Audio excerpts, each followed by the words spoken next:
Halo guys, welcome back to my channel. Kali ini gue datang dengan video terbaru. Oke teman-teman, jadi di video kali ini gue akan ngebahas tentang iOS 17.1.1 yang udah gue install di iPhone 11 Pro gue teman-teman ya. Jadi ini udah gue pakai sekitar 3 harian dan akan gue kasih ke kalian apa saja sih yang gue rasakan dari iOS 17.1.1 ini teman-teman ya. Jadi guys, tanpa banyak basa-basi guys, kita langsung masuk ke video pembahasan kita berikut ini. Let's go. Oke guys, jadi kalau untuk iOS 17.1.1 sendiri ini size-nya tuh 246 MB teman-teman, jadi nggak sampai 300 MB. Dan juga di sini ada tulisan Disable Private Bug Fix. Jadi untuk kalian yang menggunakan iPhone 15 ya, kalau misalkan Apple Pay dan NFC kalian itu tidak berfungsi sama sekali, di iOS terbaru ini sudah diperbaiki. Dan juga misalkan Weather Lock Screen Widget may not correctly display snow teman-teman ya.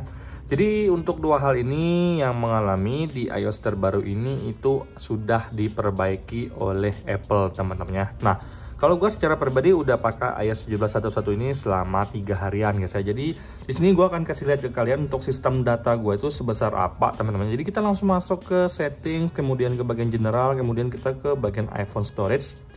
Di sini kalian lihat sendiri teman-teman kalau untuk size dari sistem data dan iOS-nya seperti ini.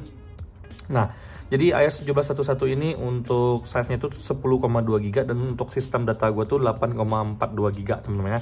Jadi gue nggak mengalami yang namanya untuk sistem datanya atau iOS-nya itu mengalami pembengkakan data, enggak teman-teman ya. Jadi menurut gue secara pribadi ini normal-normal aja guys. Oke guys, jadi kalau untuk dari sisi baterai sendiri, baterai health gue tuh nggak ada penurunan sama sekali, tetap 76% teman-temannya, nggak ada perbedaan dengan baterai health gue yang sebelumnya. Jadi di sini ingin gue tekankan dari sisi baterai. Kalau gue secara pribadi, gue ngerasa kalau untuk baterainya sendiri itu nggak bisa dibilang awet teman-temannya.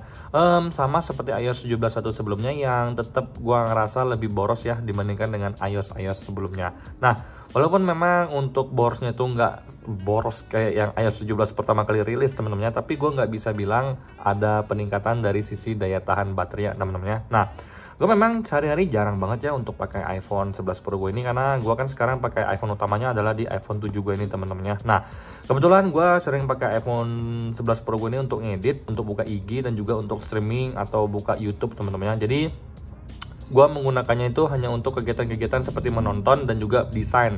Nah, dari yang gue rasakan teman-temannya, kalau untuk pemakaian gue sebenarnya dari jam 9 pagi itu baterainya 100% ya. Gue pakai buat desain dan ngedit sampai jam 12 siang itu dari 100% tuh paling sekitar sisanya 72%an teman-temannya. Nggak bisa dibilang awet, tapi ya nggak terlalu boros-boros banget teman-temannya kalau di compare dengan iOS 17 yang baru pertama kali rilis guys ya. Nah, kalau untuk dari sisi suhu panasnya sendiri yang gue rasakan adalah untuk suhu panasnya ini gue nggak ngerasain ada lagi teman-temannya. Nah, gue sempat ngerasain pertama kali suhu panas itu terjadi pas gue selesai install 17.1.1 ini. Kemudian besoknya tiba-tiba panas sendiri nih teman-teman di bagian belakangnya di sini ya. Nah, itu gue nggak tahu kenapa, gue cuma letakin di meja kantor gue dan pas gue pegang tiba-tiba panas, gue kaget teman-temannya. Tapi itu udah 3 hari yang lalu dan sampai sekarang itu gue nggak ngalamin hal tersebut lagi. Cuma kalau untuk dari suhu panasnya, gue rasa ini memang membaik ya dibandingkan dengan iOS sebelumnya teman-temannya. Jadi yang bisa gue share ke kalian itu adalah suhu panasnya ini dia relatif aman banget, gue suka. Tapi kalau untuk keawetan baterai sendiri, gue rasa nggak lebih awet sih teman-temannya. Tetap gue ngerasa boros-boros saja seperti iOS sebelumnya guys ya. Tapi lebih baik dibandingkan dengan iOS 17 sebelumnya yang baru pertama kali rilis guys ya.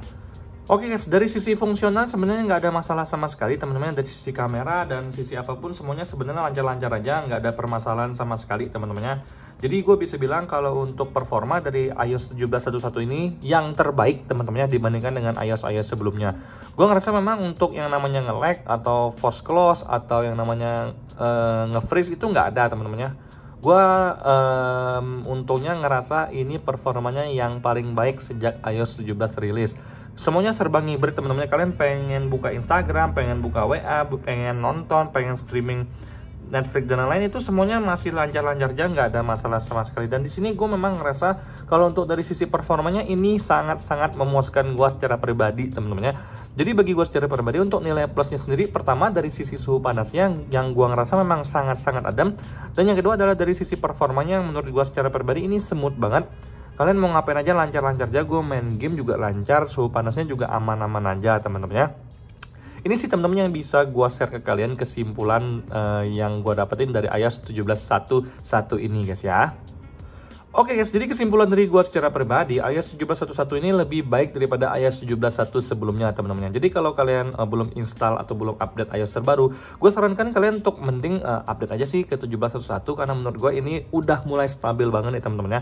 Yang pertama tentunya dari sisi suhu panas dan juga performa. Sebelumnya gue kan ngedit di Canva aja itu kadang-kadang dia force close, kadang-kadang dia macet. Sekarang udah nggak pernah lagi gue alami ya. Ini udah gue pakai selama 3 hari, kita nggak bisa langsung mencap ini adalah iOS yang terbaik untuk saat ini, emang enggak. Tapi dari pengalaman gue kalau iOS baru rilis itu langsung kelihatan kok itu gimana untuk performa ke depannya teman-teman ya. Jadi yang gue rasakan semakin kesini memang untuk 17.1.1 ini yang paling stabil sih dari sisi performa, dari sisi suhu panas. Tapi kalau untuk baterainya memang belum ada perbaikan teman-teman ya. Jadi kalau kalian nanya ke gue, bang untuk 17.1 tuh harus diinstal nggak sih bang? Ya menurut gue secara pribadi install aja sih, karena gue ngerasa enak banget sih kalau udah install 17.1 ini. Seperti yang gue mention sebelumnya, performa bagus, suhu panasnya juga nggak ada masalah sama sekali, walaupun baterainya masih sama-sama aja, tetap boros-boros aja teman-teman ya. Jadi sekian sih teman-teman yang bisa gue share ke kalian, karena berhubung untuk iPhone gue ini kan 11 Pro, gue nggak bisa kasih lihat ke kalian dong perbaikan yang diusung oleh Apple sendiri, karena gue secara pribadi nggak mengalami hal-hal yang dimention sama Apple sebelumnya, yaitu Apple Pay dan NFC-nya nggak berfungsi, dan juga weather lock screen widgetnya itu nggak menampilkan dengan benar teman-teman ya. Ini nggak gue alami sama sekali, tapi mungkin buat kalian pengguna iPhone 15, gue harap ini udah kelar teman-teman ya, udah diperbaiki oleh Apple sendiri. Nah, jadi mungkin sekian video gue kali ini teman-temannya. Semoga memberikan kalian sedikit gambaran tentang bagaimana iOS 17.1 itu. Pada dasarnya nggak ada hal yang baru, cuma memperbaiki, tapi yang paling gue suka adalah dari sisi performanya lancar dan juga suhu baterai yang aman-aman aja. Kalau kalian nanya untuk baterainya, masih relatif boros teman-teman ya. Sampai jumpa di video selanjutnya, semoga kalian semua dalam keadaan sehat. Bye-bye.